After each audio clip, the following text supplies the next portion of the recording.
Hello everyone, it is yet another exciting edition of your favorite sports show we have on TV, Sports Hub. And you're definitely watching V Nation TV. But let me remind you that we're still not in normal times because the corona pandemic is still lingering around. So please make sure to wash your hands with soap and running water and use alcohol-based sanitizer anytime that you think about it. And when you have nothing doing outside or anywhere, please again, just stay home. But if you have to step out, please make sure to wear your face masks wherever you find yourself. And Sports Hub is really excited to introduce to you two amazing segments, one of which is Star Inspiration. It is very simple. Here we seek to motivate ourselves with some motivational quotes from your favorite sports personalities, both past and present. Now, the second being Sports Fact. This is also very simple. It seeks to bring out some hidden and very interesting sports truths that you may or perhaps may not know about. And of course, my name is Legit Emmanuel Nana Brandon, and I do this with. And my name is Eugene Evans. Now let's zoom in straight to some headlines right here on Sports Hub. Straight to the first item we have on our list. Now, the Executive Council of the Ghana Football Association has finally made a decision to make the Ghana Premier League autonomous. Well, someone is also saying, pay me my money. Who is saying that? The former Ghana's or Black Stars former coach James Kwesi Appiah is actually asking or crying out for his salary arrears. I beg your pardon. And then also we take a look at the story of former WBO Super Bantamweight champion Isaac Dogboe. The banking information out there that he seeks help from Juju man or some Juju men prior to his last bout with Mexican Emmanuel Navarrete. Please don't forget to follow us on all social media platforms. On Facebook, of course, it's VNTV. On Instagram and YouTube, it's V Nation TV. Yes, so stay back, relax, do not move an inch, because when we come back from the break, it is showtime. Enjoy a wide variety of quality content on VNTV. Only on VNTV. Watch talk shows like The Opinion for political and social discussion. Sports Hub for all your sports news. I want to know what's trending? Oops, we got you with social media trends. Download VNTV app from Google Play Store. And enjoy all of our awesome programs. Local and foreign movies whenever, wherever. VNTV, powerhouse of entertainment. You're welcome back from the break. If you just joined us, this is still Sports Hub right here on VNTV. Now let's go straight to the first segment we have right here on the show, and we call it the Star Inspiration, where we bring you inspirational quotes from your favorite sports personalities. And today, the man of the moment is Kobe Bryant, and this is what he has for us.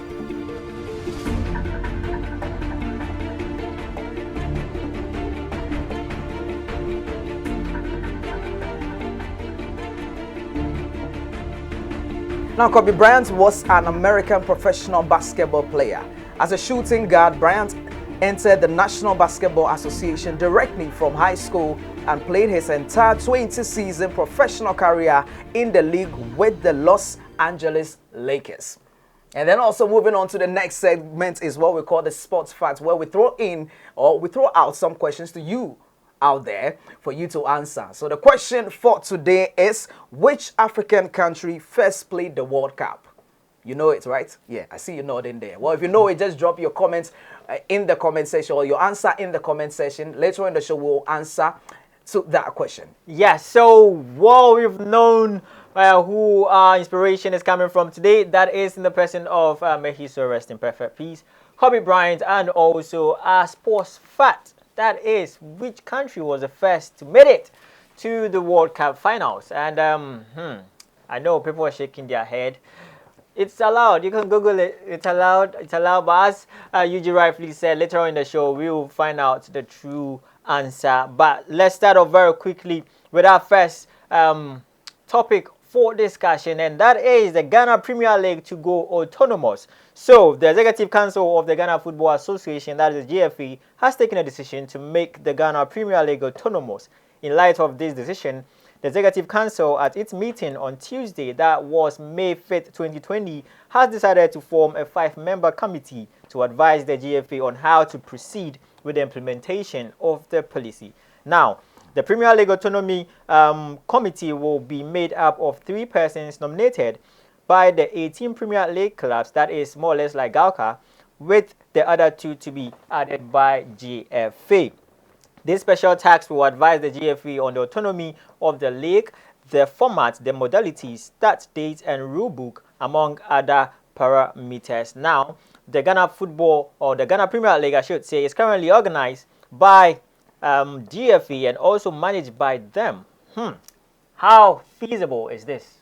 I think it is. It can happen, but I don't know if it will actually work at a point, because we know Ghana, once there's no, I won't say support, but once there's no interference from other bodies, it takes a lot, or the effectiveness, or how effective they can actually be on their own. That is what I actually doubt.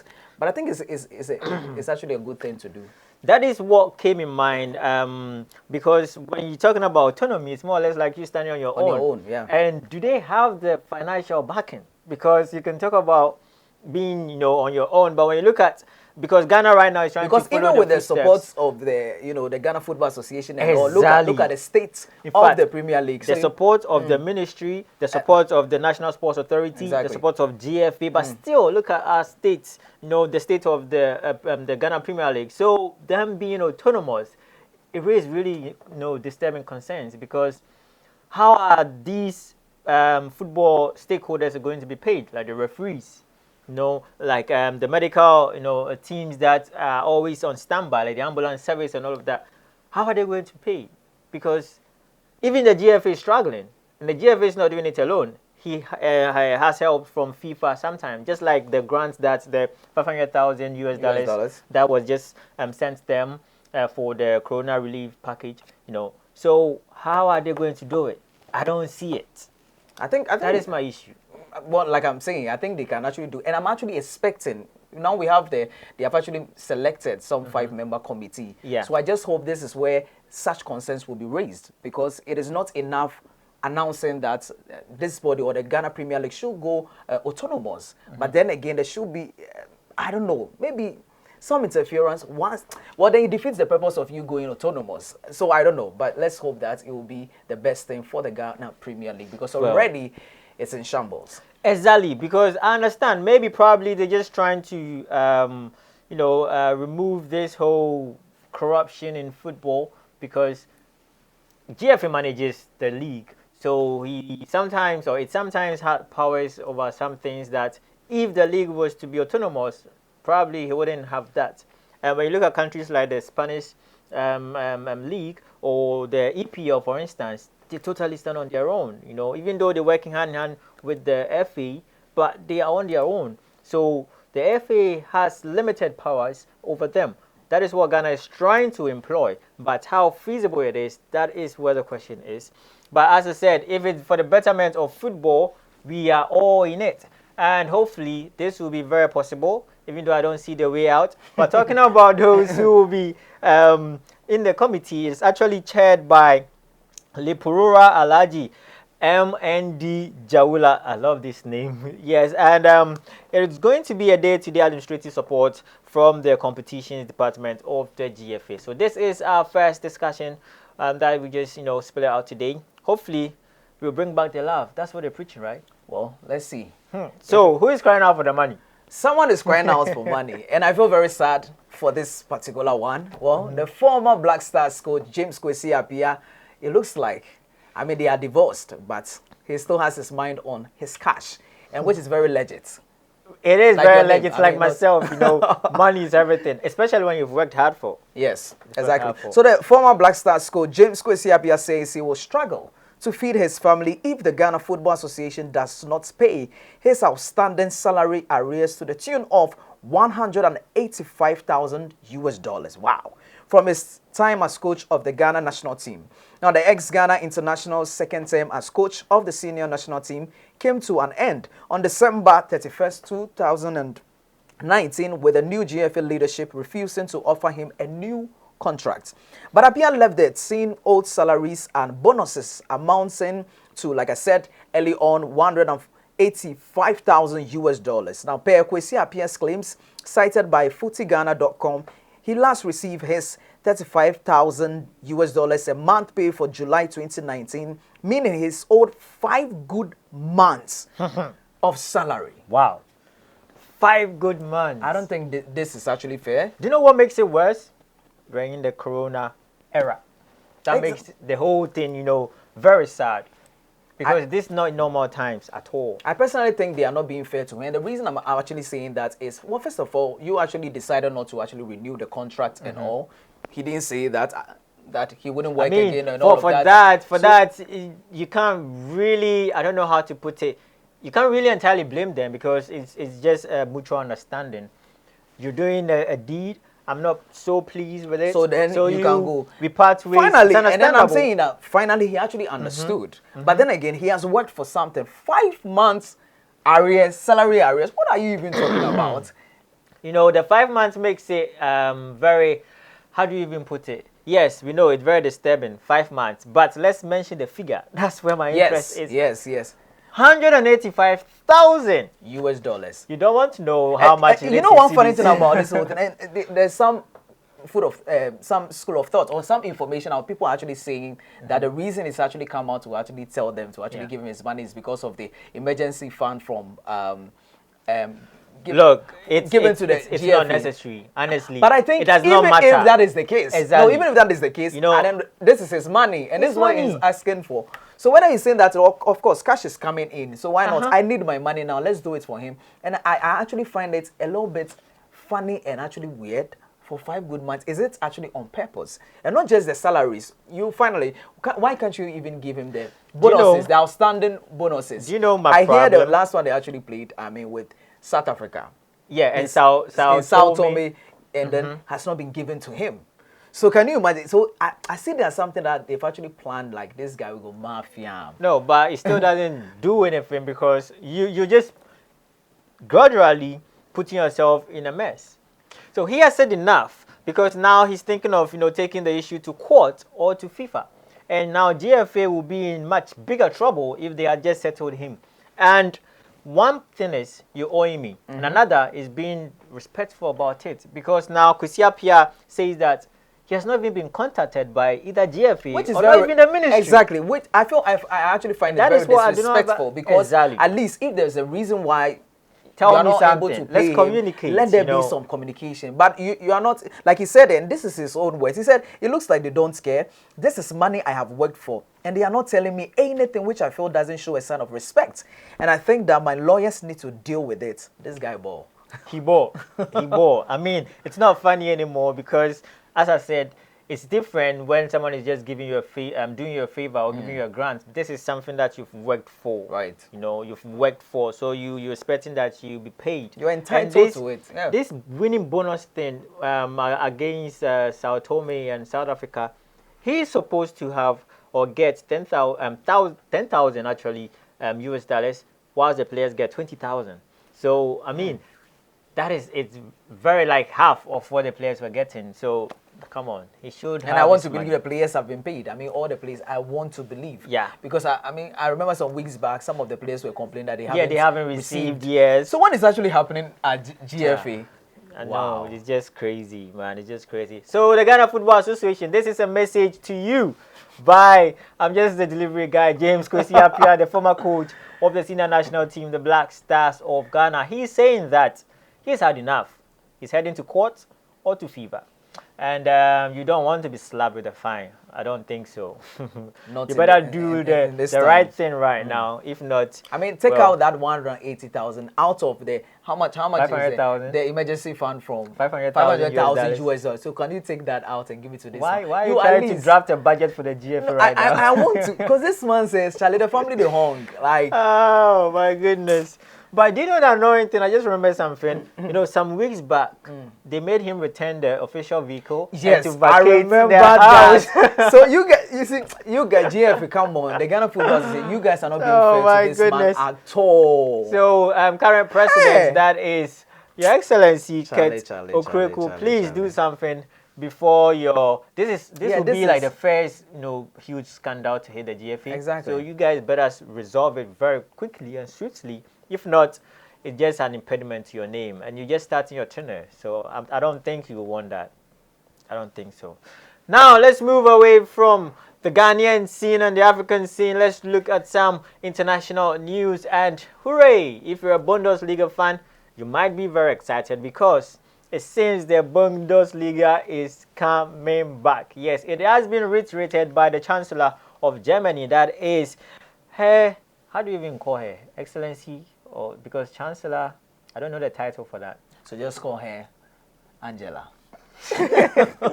So German Chancellor, that is Angela Merkel, has said that she has actually confirmed that the German Bundesliga season can resume this month. It will become the first major league in Europe to return to competition. Yes, of course. And with a date for resumption to be confirmed by the German Football League, that is the DFL, on Thursday. So all matches will be played behind closed doors with 9 games remaining.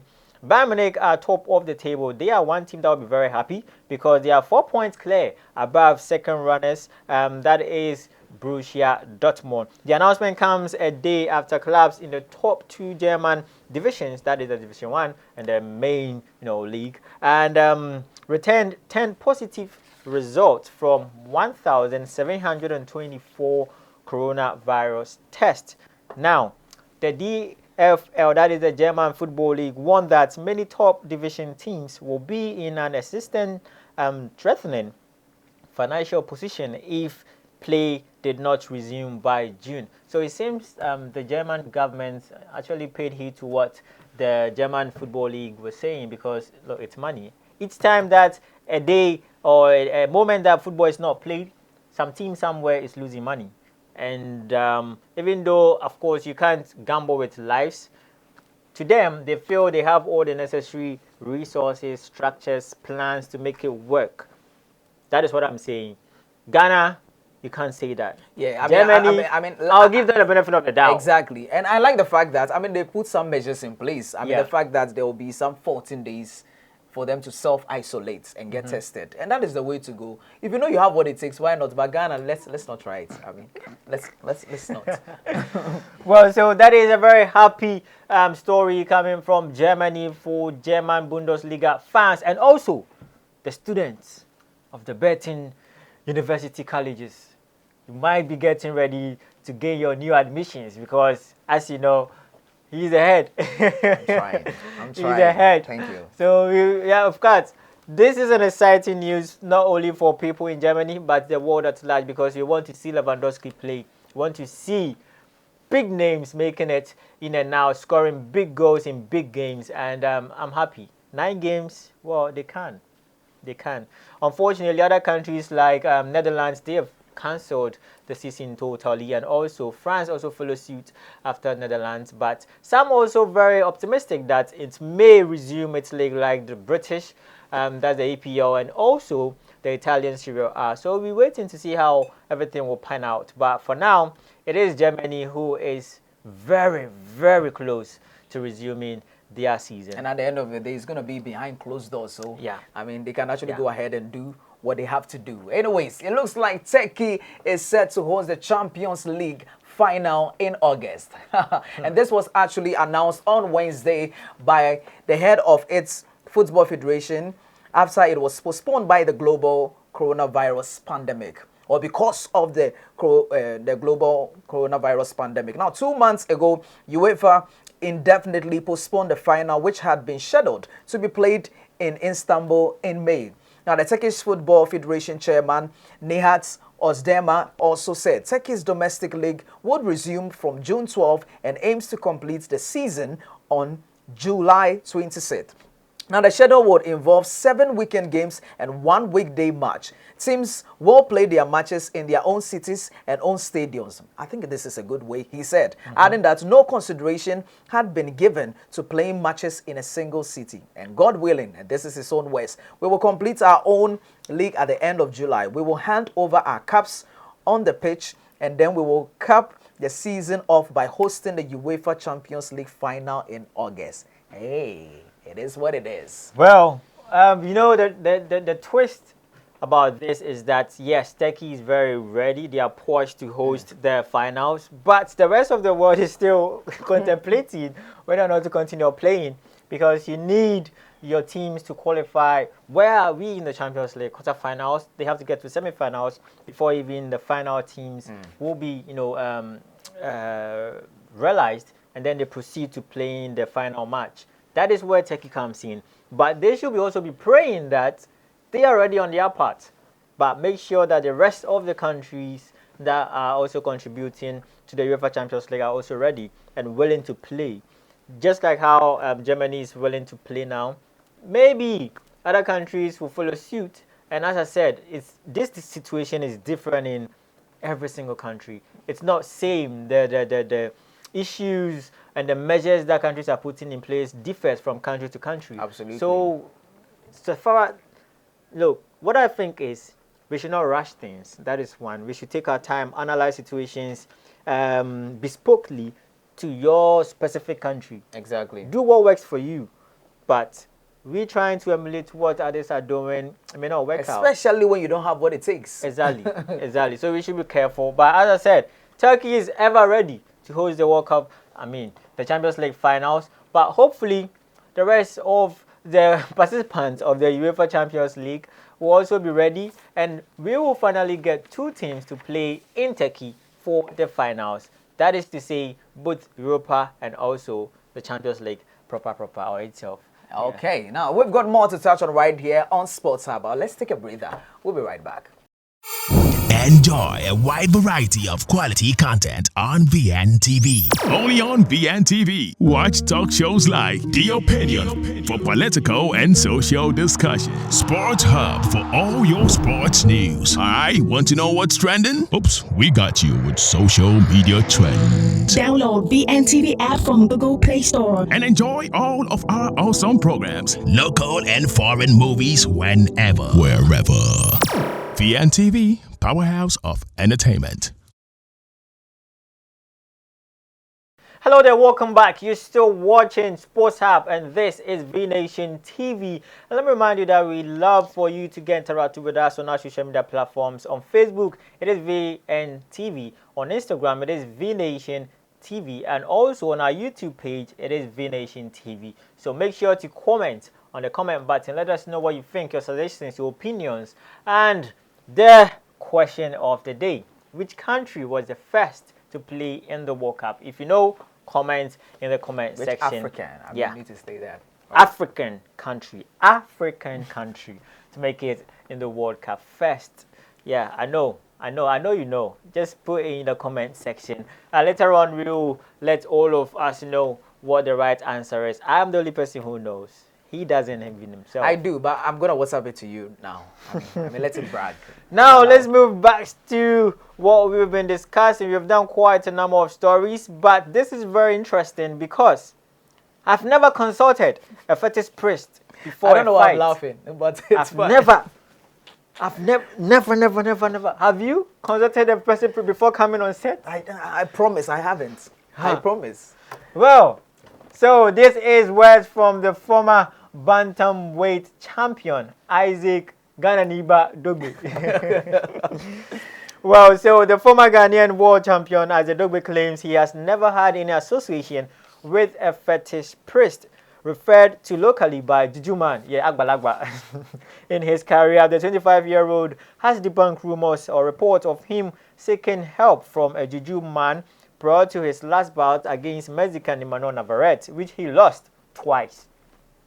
His father and trainer 2 weeks ago appeared on a local TV station and revealed that there had been a prophecy from a Juju man that Dogboe would knock out Navarrete before the third round, which did not happen, as the Dogboe lost his WBO Super Bantamweight title to Emmanuel Navarrete.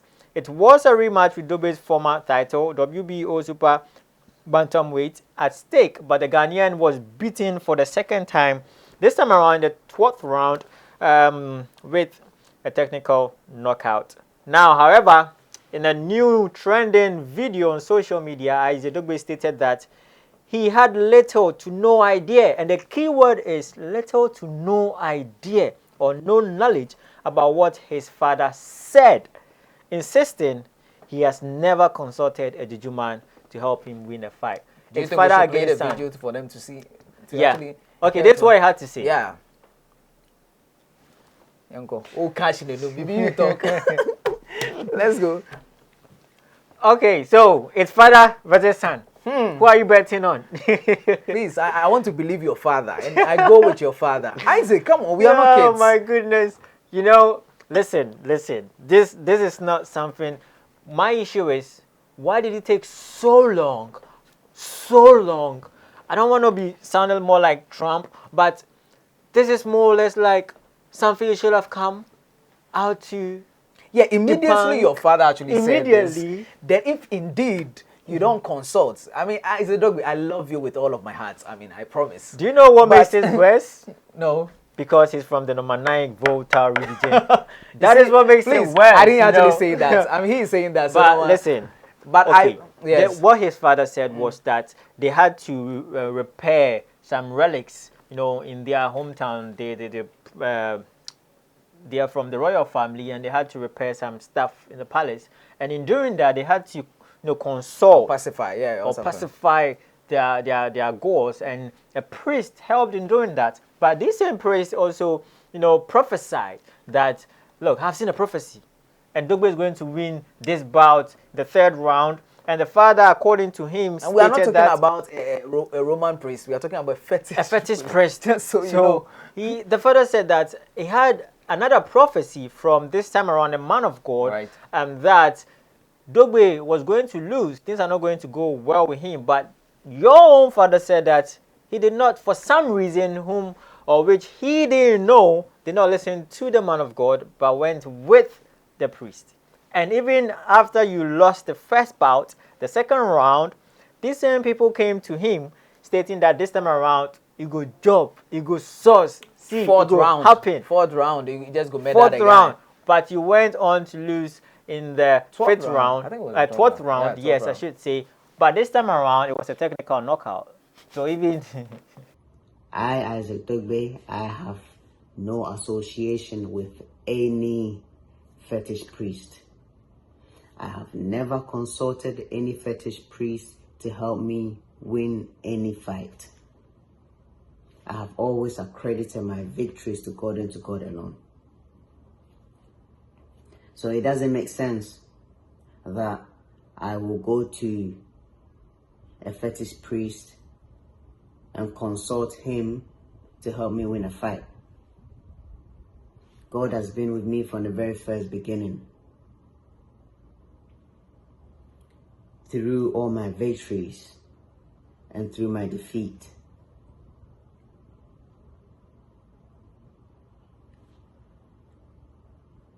I believe in prayer, and I pray to God for victory. And in addition, I also ask holy servants of God to also pray on my behalf in the lead up to my fight. And these rumors that are going around, as ridiculous as they are, they have caused a lot of embarrassment to my family, to myself, to my friends, and to all those I am associated with. You know, and then you actually come back to tell us that, oh no, what, you know, I was actually listening to the video. I was actually waiting for him to say that. So I think my father lied. So this is it. But he never mentioned the father. He kept saying that, people are saying that he's been consulting. Look, he's stating that it has brought a disgrace to him, the people that he's around. Now, it's more or less like his reputation is at stake, because they are not nowadays seeing him to be a true champion that he was, but because he had help from spiritualities. So it's more or less like undermine his physical strength and ability as a boxer, which is understandable, but don't blame anybody, bro. Your dad made all these claims. Me, I am expecting you to tell us to refute that claims. It Or is not tell us, your dad, because it was what your dad actually fed us. That is what the audiences or people out there are using to say that, oh, then that means every Sussex that you've actually chopped, it was because you sought there for help. You sought for help from the Juju man or whatsoever. So please, Isaac Dogboe, come again. I don't know. Some people also think this is damage control. It's a way of, it seems like, but guess what? Who are we to say? So let's deliver the message from Isaac Dogboe to you guys, out there. so that you decide. He said that, look, he has nothing to do with any Agbalagba or Juju man. He believes in God. He always give credit to God, even though he's a Ghanaian. He's from the Volta region, but no, he has nothing to do with fetish priest. He believes in God. He is a son of God, and therefore gives credit to God even when he loses. So these are words from Isaac Dogboe. You heard it for yourself in that video. And he's also saying that, look, this rumors is just, soiling his image, his hard-earned reputation and brand. He's a pound-to-pound boxer. Look, he does everything to win in the ring. Sometimes things doesn't go too well, but the fact is, he does all that he can with the help of God. And he is not into any Juju man or Agbalagba. But let me remind you that he's yet to return to the ring again since his last defeat. That is the same man again, Emmanuel Navarrete, in May 2019. So he's looking forward to return later this year, hopefully, and this corona thing wouldn't stand in the way, and challenge Navarrete in a third fight. He's actually challenging him to a third fight. Do you think Navarrete will fight? Well, I mean, this time around, there's no fetish priest. The second bout, Diana Mado. I mean, like I'm saying, this time around, there's no fetish priest. So okay, so physical is God. This one is physical. This is God and him. Okay. So maybe. Okay. We wish you well, Isaac. We wish you well. Anyway, so whilst we are wishing him well and talking about people actually seeking strength or some help from fetish priests, or some people are also, seeking some. They are more powerful. I mean, they feel that their strength is enough and not a Juju man. And I'm talking about former world heavyweight champion Mike Tyson. Well, it looks like he is back in shape. Back in shape as he considers charity exhibitions. Now, Mike Tyson's decision to return to training has been met with enthusiasm from fans and some fellow fighters after the release of a short video that shows the 53-year-old still has plenty of speed and power as he ponders boxing in exhibition bouts. Now, the former world heavyweight champion, who said he could return to the ring in exhibitions to raise money for charity, posted a training video on social media that he has been viewed, and that particular video has been viewed more than 9 million times. That's huge. Now, the video shows American Tyson, the first heavyweight to hold the WBA, WBC, and the IBF titles, working the part with trainer Rafeal Nadal. Now, and then this is his words. He said, I've been working out and I've been trying to get in the ring. I think I'm going to box some exhibitions and get in shape, Tyson said in an Instagram live session with rapper T.I. Yeah, so look guys, let me tell you something. Let me break it down real quick. Before there was someone like Anthony Joshua or Tyson Fury or what do you call this black bomber stuff? Deontay Wilder. Let me tell you something. There was one Mike Tyson, yo. There was one Mike Tyson. You don't mess with that guy. He brags outside the rings and he brags on you inside the ring as well. So people love him for both good and bad reasons, but he's Mike Tyson. I mean, he's done it all. The heavyweight division, they made a name for themselves, and that division, that is why the heavyweight division is one of the most, talked about, most sorted out, divisions in the world of boxing. It's understandable. It's men like Mike Tyson who actually, make that happen. But since he left the ring and hanged his boxing gloves in the year 2015 after he lost to I'm not trying to lie to you. So after I lost to Kevin McBride in 2005, he hung his boxing gloves and said, look, I've had enough. But guess what? Not to take anything away from him, he has been doing marvelously well for the boxing fraternity. Now he seems to be getting ready to, bout or box. Years. Wow. And he's 53 years. Even though it's just an exhibition, but you just love to see him box, because there are some of us who didn't really see him, to box live. Everything that we know of him now is more or less like history, because it had been, recorded earlier on those days when he was fighting, since, being a young adult growing up, and now he's 53 years old.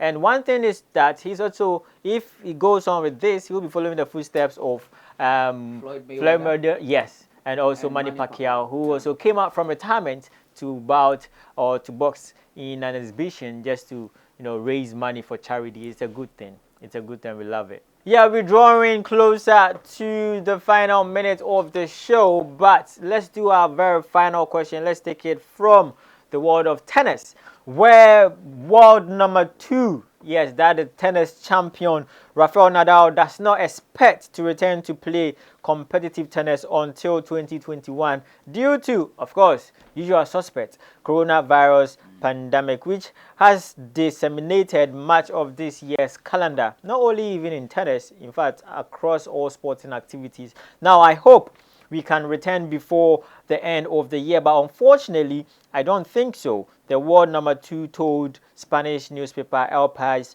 on Tuesday. The pandemic has led to the cancellation of Wimbledon and the postponement of the French Open to September, while the status of the much talked about anticipated American US Open, scheduled to take place as usual in August, is uncertain.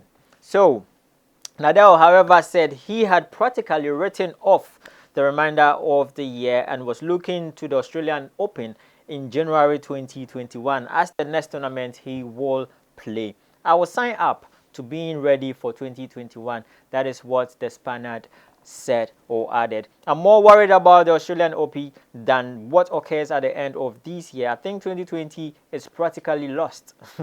I hope we can start up again next year. I really hope that's the case. Is your 2020 over for you? I don't think it's over for me. But it looks like, I mean 2021 even looks like a long period of time, but yeah, we'll wait for. What we are forgetting is that we just started May. So we have about... Nada, are you for real? I'm about close like 6 months or so. He doesn't want to take any chances. Wow. He's not taking any chances. Look, Anyways. he doesn't want to take any chances. He says that his year is over. Take it or leave it.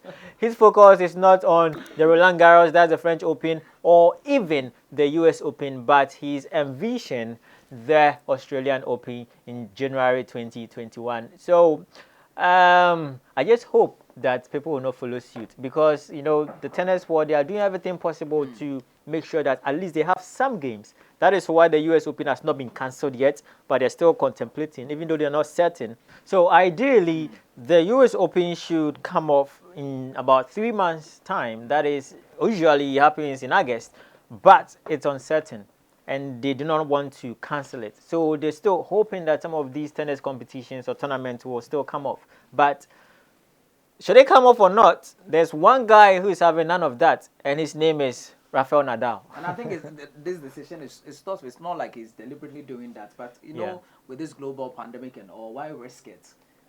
We enjoy the game, but then again, we do. We can't enjoy the game from the cemetery, I guess. Maybe. Yeah. Well, so this is where we draw the curtains on today's amazing show. But before we take a leave, we asked a simple question: that which African team made it to the World Cup first? And are you ready for the answer? Are you ready? I am ready. Drum roll, let's go. Egypt. Yeah. Oh, you had it wrong. I knew it. It's allowed, as I always said. If you Google it, no problem. I mean, we got you covered. But it was Egypt. Yes, or as a matter of fact, it is Egypt. They made it to the 1934 World Cup. Well, so if you did not know, now you know. And if you did know too, this is just a reminder for you to always keep it in mind. I mean, we love sports, and it's always good to know some of these facts. Yeah, so it is good to always keep this in your pocket so that when you're in the midst of friends, you can brag about knowing some sports facts. Yeah. It is what it is. All right, so that's just about it for today's edition of Sports Hub right here on VNTV. Don't forget to follow us on all social media platforms. On Facebook, it's VNTV. On Instagram and YouTube, subscribe to our YouTube channel. I need that. Very important. Very, very important. V Nation TV. Well, my name is Juju Evans. And I am legitimate Nana Brandon. Thank you so much for watching this amazing edition of Sports Hub. See you next time. It's bye for now.